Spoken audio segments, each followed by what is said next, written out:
अस्सलाम वालेकुम। अवां मुंहिंजो यूट्यूब चैनल ॾिसी रहिया आहियो। मुंहिंजो नालो माशूक अली आहे।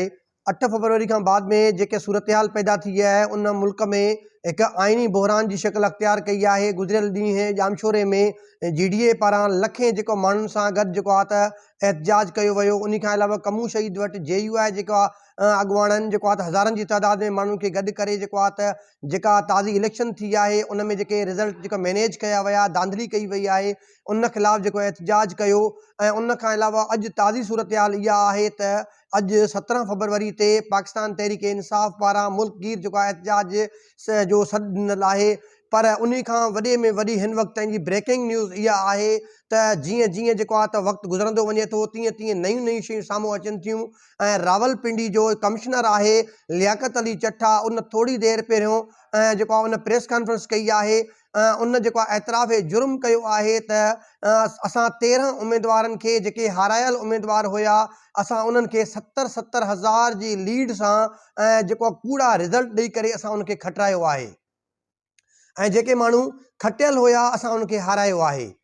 ऐं राति जो जेके माण्हू हाराइनि पिया उहो सुबुह जो असां उनखे फ़तेहाब करार ॾिनोसीं। असां कूड़ा रिज़ल्ट ठाहे करे असां उन्हनि खे जेको आहे त रिज़ल्ट जेको ॾिनासीं। जेको हक़ीक़ी जेके खटियल उम्मीदवार हुया असां उनखे हाराए छॾियोसीं। असां खां क़ौमी ॾोह थियो आहे, असां क़ौमी ॾोह कयो आहे। ऐं मूंखे निंड नथी अचे, मुंहिंजो आराम सुकून फिटी वियो आहे ऐं मां ख़ुदकुशी करण ते मजबूर थियो आहियां।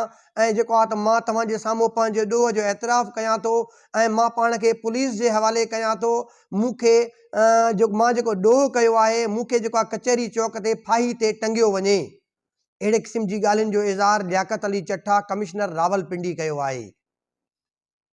हाणे सम्झण जी ज़रूरत आहे त हिकिड़ो कमिश्नर आहे डिवीज़न जो, जेको कमिश्नर अची पाण एतराफ़ जुर्म करे थो, जेको पाण अची ॿुधाए थो असां कहिड़े तरीक़े सां रिज़ल्ट मैनेज कयासीं, कीअं जेके खटियल उम्मीदवार हुया असां उनखे हारायोसीं। ऐं इहो सभु जेके बि हाणे मामलात जेके इहे थियनि पिया इहो इलेक्शन कमीशन जे ऐं जेको आहे ॿियूं जेके धुरियूं आहिनि उन्हनि जे मथां हिकिड़े क़िस्म जो जेको सवालिया निशान न, पर ही जेके दावेदार आहिनि जेके चवनि थियूं असां जेके धुरियूं जंहिंमें जमायतूं जेके आहिनि असां खटियल आहियूं, असां खटियो आहे, उन्हनि सभिनि जे जेको आहे त रिज़ल्टनि जे मथां नतीजनि जे मथां जेको आहे त हिन कारे मले छॾी आहे। ऐं पूरी दुनिया हिन वक़्तु जेको पाकिस्तान खे ॾिसे पई त जेके ब्यूरोक्रेट आहिनि उहे पाण अची जेको आहे त एतराफ़ जुर्म कनि पिया। उहे पाण ॿुधाइनि पिया त असां हिन सिस्टम में रही करे कीअं नतीजा जेको अॻिते पहुचे कयासीं, कीअं जेको आहे त खटियल उम्मीदवारनि खे असां हारायोसीं, जंहिंजे लाइ सॼी सिंध त छा पर पूरो पाकिस्तान सरापा एहतजाज आहे त असांजा रिज़ल्ट मैनेज कया विया आहिनि। हाणे जेको इल्ज़ाम हणनि पिया हिननि जी नज़र में जेको इल्ज़ाम आहे पाकिस्तान तहरीक इंसाफ़ जो इल्ज़ाम आहे ऐं जेके GDA उम्मीदवार आहिनि उन्हनि जो इल्ज़ाम आहे, JUI जेको आहे उन्हनि जो इल्ज़ाम आहे, जमायत इस्लामी आहे उन्हनि जो इल्ज़ाम आहे। उन सभिनी जे इल्ज़ाम खे ऐं जेको सग जेको ॾिए पियो, जेको ताक़त ॾिए पियो, हाणे जेको अॼोको जेको ही जेका प्रेस कॉन्फ्रेंस जेका कई आहे रावलपिंडी जे कमिश्नर जेका ॻाल्हि रखी आहे हिन सभिनी जे जेको आहे मौक़िफ़ खे वधीक मज़बूत कयो आहे। ऐं हिननि सभिनि जा जेको आहे इहे जेके दावाऊं आहिनि सभिनि खे जेको आहे त हिकु बंदि गली में वठी वियो आहे। ऐं इन सां गॾोगॾु जेको सुप्रीम कोर्ट में जेका पिटीशन फाइल थियल आहे जेको आहे त 19 तारीख़ ते जेको आहे उहा फिक्स थियल आहे। 3 रुकनी जेको आहे जज जेका उहा जेका कमेटी आहे जेका उहा ॿुधंदी, 3 रुकनी जज जेके जेका बेंच आहे उहा ॿुधंदी चीफ जस्टिस काज़ी फ़ाइज़ ईसा साहब जी सरबराही में त आया ही जेका इलेक्शन आहे उहा सही थी आहे ग़लति थी आहे, इनखे कलदम करार ॾिनो वञे या इनखे ई जेको आहे त सही जेको आहे फ़ैसिलो ॾिनो वञे त इहा जेका इलेक्शन थी आहे उहा सही आहे या इनखे क़ाबिल क़बूल कयो वञे। उहा 19 तारीख़ ते ॿुधणी लाइ मुक़ररु थियल आहे। उन खां पहिरियों जेको ही मामलात जेके जुड़नि पिया, ही हालात जेके जुड़नि पिया, इहे जेको आहे त मानाख़ेज़ आहिनि, इहे छिरकाईंदड़ आहिनि। ऐं कमिश्नर रावलपिंडी लियाकत अली चट्टा जो चवणु हुयो त मां क़ौम खां माफ़ी वठां थो, मां नथो चाहियां त हिकु दफ़ो ॿीहर 1971 वारो जेको वाक़ियो आहे उहो रोनुमा थिए। ऐं उन खां बाद में जेके सियासी धुरियूं आहिनि उते भूचाल अची वियो आहे, उते जेको आहे ज़िलज़िलो अची वियो आहे, सभिनि में जेको आहे त वट पकड़ शुरू थी वई आहे त हीउ छा पियो थियणु वञे। बैरिस्टर एतसाद हसन नाले वारा माहिर कानूनदान आहिनि, उन्हनि जो चवणु आहे त हीउ जेको ब्यूरोक्रेट जो जेको बयानु आहे हीउ हिकिड़ो एतराफ़ जुर्म आहे। हुन पंहिंजो ॾोह जेको क़बूलियो आहे ऐं हिन जेको ॾोह क़बूलियो आहे सिर्फ़ु जेको आहे इन ॾोह क़बूलण जो मक़सदु इहो न आहे त हिन ॾोह कयो आहे, हिन खां ॾोह जंहिं करायो आहे उनखे बि बारीक बीनी सां ॾिसण जी ज़रूरत आहे। ऐं उन सां गॾोगॾु जेको आहे हिन जे बयान जेको हिकिड़ो दावाऊं जेके कनि पिया, जेके कूड़ ते मबनी, जेके कूड़ा रिज़ल्ट खणी आया हुया, जेको हिननि जेको हिकिड़ो वण ठाहियो हुयो पंहिंजी हुक्मरानी क़ाइमु करण जे लाइ, हिन उन सॼे वण जूं पाड़ूं पटे छॾियूं आहिनि। ऐं हाणे वॾी परेशानी वारी सूरत हाल आहे। पंजाब जो निगरान सूबाई वज़ीर इत्तला जेको आमिर मीर, उनजो बयान जेको इहो हुयो त ही साइको पेशेंट आहे। हाणे जेको सच ॻाल्हाईंदो, जेको एतिराफ़ जुर्म कंदो, जेको हिननि जी जेको आहे पर्दाफ़ाश कंदो, उहे साइको पेशेंट हूंदा, उहे चरिया हूंदा। ऐं जेको हिननि जी जेको उन कूड़े अमलनि जे मथां ऐं ग़लति अमलनि जे मथां जेका पर्दापोशी कंदा, उहे सही हूंदा, उहे मेंटली बहितर माण्हू हूंदा, उन्हनि जी जेको आहे साख तमामु बहितर हूंदी। हाणे हिननि जी पर्दा चाक जेके कनि पिया, उहे सभु जेको आहे त मेंटली जेको आहे त परेशान आहिनि ऐं उहे साइको पेशेंट आहिनि। ऐं हुनजो इहो बि चवणु हुयो त जेको आहे हेतिरा ॾींहं इहो ख़ामोश छो हुयो, हाणे हिन जो ज़मीर छो जाॻियो आहे। हिन जो जेको ज़मीर जाॻियो आहे, जीअं मौलाना फज़ल रहमान जेको आमिर मीर जो चवणो, जीअं मौलाना फज़ल रहमान जो ज़मीर देर सां जाॻियो हुयो, हिन जो ज़मीर बि ईअं ई जाॻियो आहे। कूड़ो फ़लसफ़ो, कूड़ ते मबनी जेको आहे हिन जो बयानु आहे। बहरहाल कूड़ ते आहे या सच ते आहे, फ़िलहाल जेको आहे त मुल्क जी जेको आहे त तमामु सियासी धुरनि में जेको आहे ज़िलज़िलो तारी आहे ऐं तमामु परेशान कंदड़ सूरत हाल आहे। मुल्क समेत जेका क़ौमी मीडिया, इंटरनेशनल मीडिया तमामु जेको आहे इन हिकिड़े जेको आहे स्टेटमेंट खे, इन इंटरव्यू खे फोकस करे पई त जेको आहे हिकिड़ो ब्यूरोक्रेट जेको अची जेको आहे त पाण जेको सिटिंग आहे, सिटिंग जेको आहे कमिश्नर आहे, जेको चेयर ते वेठो आहे, उहो अची जेको आहे त मीडिया में जेको बयानु ॾिए थो त जेको आहे त असां क़ौमी ॾोह कयो आहे, असांखे कचहरी चौक ते फाही ते लटकायो वञे ऐं असां हारायल उमेदवारनि खे खटायो आहे।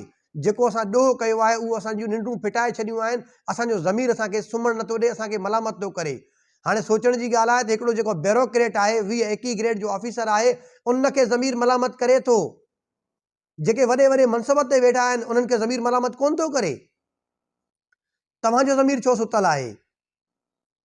तव्हांजो ज़मीर तव्हांखे छो नथो झंझोड़े? तव्हांजो ज़मीर तव्हांखे छो नथो परेशान करे? जेको तव्हां ग़लति अमल कयो आहे, जेको तव्हां मुल्क जे मुस्तक़बिल सां तव्हां खेॾिया आहियो या खेॾण जी कोशिशि कयो पिया, जेको करोड़े जेको आहे त माण्हुनि जेको वोट ॾेई करे पंहिंजो जंहिं पार्टी खे चूंडियो आहे, जंहिंखे अॻिते आणण जे लाइ जंहिं पंहिंजी महिनत कई आहे, कोशिशि कई आहे, तव्हां उन्हनि जो जेको आहे त मैंडेट तस्लीम करण लाइ तयार ई कोन आहियो। जॾहिं तव्हां अवाम जे जेको आहे हक़ राय खे तव्हां तस्लीम न कंदव त पोइ अवामी सैलाब तव्हांखे वहाए गर्क करे छॾींदो, पोइ तव्हां बि कोन रहंदव, तव्हांजो वजूद बि मैसारजी वेंदो। जीअं पीर साईं पागारो कल्ह पंहिंजे बयान में चयो हुयो त जेको नौजवान 2 खां 2.5 करोड़ जेको वोटर जेको नौजवान 18 सालनि जो थियो हुयो, तव्हांखे ख़बर बि न हुई, तव्हां उन्हनि नौजवाननि जे रस्ता रोक कई, तव्हां पाकिस्तान तहरीक इंसाफ़ जे उमेदवारनि खां बैट निशान खसियो, तव्हां वर्क मोम ते पाबंदी लॻाई, तव्हां उन्हनि जो जेको लीडर हुयो, अॻुवान हुयो, उनखे जेल में विधो, पर जेको अवामी सैलाब हुयो, उन सैलाब तव्हांखे लोढ़े छॾियो आहे। ऐं हाणे तव्हां जंहिं तरीक़े सां इन सैलाब में लुढ़ी रहिया आहियो, तव्हांजो बचणु मुश्किल आहे। सो अञा बि वक़्तु एतिरो घणो अॻिते नाहे निकिरी वियो जो तव्हांखे बचण जो मौक़ो न मिले। अञा बि तव्हां पंहिंजो क़िबलो दुरुस्त कयो त बहितर आहे। न त जेका सूरत हाल जुड़ंदी थी वञे, 19 तारीख़ ते जेके ॿुधणी लाइ जेको केस मुक़ररु आहे ऐं ही हालात जेके जुड़नि पिया, कल्ह जीअं पीर साईं पागारे जेको ॻाल्हि कई त जे अगरि हालात ईअं ई रहिया त मूंखे एमरजेंसी या मार्शल लॉ नज़र अचे पई, पोइ जेके तव्हां नाम निहाद जमहूरी पार्टियूं आहियो, सुभाणे तव्हां हथ छा पंहिंजा मुंहं बि मलींदव त असां कहिड़ो कमु कयोसीं। असां थोरी लालच में असां जमहूरियत खे डिरेल करे छॾियोसीं, असां जमहूरियत जूं पाड़ूं पटे छॾियूंसीं। इन सभ जा ज़िम्मेवार तव्हां हूंदव, तव्हांजूं नस्लूं, तव्हांजूं पुश्तूं तव्हांखे जेको आहे कॾहिं बि माफ़ न कंदियूं। तारीख़ जे वर्कनि में स्याह बाब में तव्हांजो नालो लिखियो वेंदो। जॾहिं तव्हां कंहिं मैंडेट खे तस्लीम न कंदव, जॾहिं तव्हां कंहिंजे हक़ जी ॻाल्हि खे तस्लीम न कंदव, त पोइ उनजा नतीजा ॾाढा ख़तरनाक निकिरंदा। सो पाकिस्तान में हिन वक़्तु जा सूरत हाल आहे, इंतिहाई कशीदा सियासी बहरान जेको आहे पैदा थियल आहे। तमामु धुरियुनि खे सोच, तहमुल ऐं सबुर सां जेको कमु वठणु घुरिजे। ईअं न थिए जेको तव्हांजी इन वेढ़ांद में कंहिं टीं धुर खे फ़ाइदो पहुचे ऐं जेको हीउ जमहूरियत जेको आहे, जमहूरी जेको मुल्क आहे, जमहूरियत आहे, उहा हमेशह हमेशह जे लाइ हितां खां ख़तमु थी वञे। ऐं जेको आहे त जेके धुरियूं आहिनि उन सभिनी खे सोचणु घुरिजे, हीउ मुल्क आहे त तव्हांजो बि वजूद आहे, तव्हांजी बि सुञाणप आहे। ऐं ॾाढो तेज़ी सां जेको आहे त मुल्क में जेको आहे त सियासी सूरत हाल तब्दील थींदे नज़र अचे पई। ऐं अॼु 17 जेको फरवरी आहे, 8 फरवरी ते जेका इलेक्शन थी आहे, हिन महिल ताईं का बि जमायत अहिड़ी कंडीशन में कोन आहे, का बि जमायत मां मुराद पाकिस्तान मुस्लिम लीग नून ऐं पाकिस्तान पीपल्स पार्टी MQM समेत नंढियूं वॾियूं जेके पार्टियूं जेके इन सां गॾु आहिनि हिन महिल जेका मुल्क जी सूरत हाल आहे उन में कंहिं बि सूरत जेको आहे त मुल्क में ही पंहिंजी हुकूमत ठाहिण जी पोज़ीशन में कोन आहिनि। जेकर आहिनि बि सही त हिननि में एतिरी अख़लाक़ी सघ कोन आहे जो जेको माण्हुनि जो जेको आहे त अची इहे अॻियां उन सां अखियूं अखियुनि में मिलाए बीही सघनि ऐं हुकूमत हलाए सघनि। तंहिंजे करे जेको आहे हिकिड़ो आइनी बहरान जी शक्ल जेको आहे ॾाढो तेज़ी सां जेको आहे त वठंदो वञे पियो ऐं जीअं जीअं डेवलपमेंट थींदियूं तव्हांजे साम्हूं जेको आहे त इहे ॻाल्हियूं रखंदासीं। ऐं मुंहिंजो यूट्यूब चैनल आहे माशूक खोसो ऑफिशियल नाले सां, उनखे सब्सक्राइब कयो, बेल आइकन जो बटन आहे उनखे दॿायो। मुंहिंजो सोशल मीडिया ते पेज आहे माशूक अली खोसो नाले सां, उनखे वधि खां वधि फॉलो कयो, लाइक कयो, कमेंट कयो, शेयर कयो त जेके अपडेट आहिनि तव्हां ताईं पहुची सघनि।